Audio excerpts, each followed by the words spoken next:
SIR মাধ্যমে প্রান্তিক মানুষদের নাম বাদ দেওয়ার প্রতিবাদে এবার বৃহত্তর আন্দোলনের ডাক দিল বাংলা একতা মঞ্চ।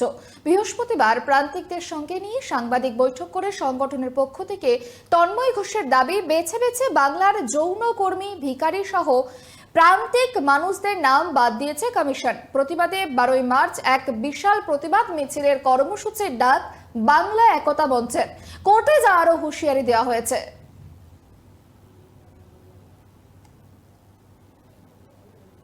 যে এই যে যৌনকর্মীরা যারা হয় তারা কোনো প্রমাণপত্র নিয়ে এখানে আসে, এখন সমস্যা হয়ে দাঁড়াচ্ছে। এখন তাদেরকে বলছে তোমার মা বাবার প্রমাণপত্র নিয়ে আসো।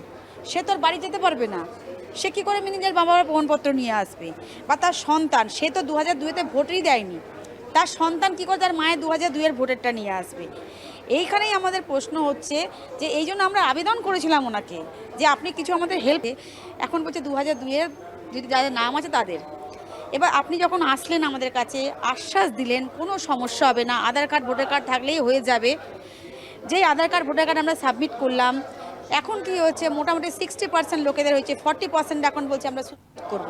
2-3 রকমভাবে আমরা ভাবছি। এক, বিভিন্ন সামাজিক সংগঠনের সঙ্গে কথা চলছে, বৃহত্তর আন্দোলনে যাওয়া হবে। একটা বড় মিছিলের কথা ভাবা হয়েছে পার্ক সার্কাস থেকে মৌলালি, নির্বাচন কমিশনের সামনে মানে সিইওর দপ্তরের সামনে ধর্নার কথা ভাবা হয়েছে, এবং আইনিভাবে আমরা হাইকোর্টে খুব শীঘ্রই আইনি পদক্ষেপ নেব। আমরা যারা বাদ গেছেন তাদের পক্ষ থেকে পিটিশন ফাইল করব।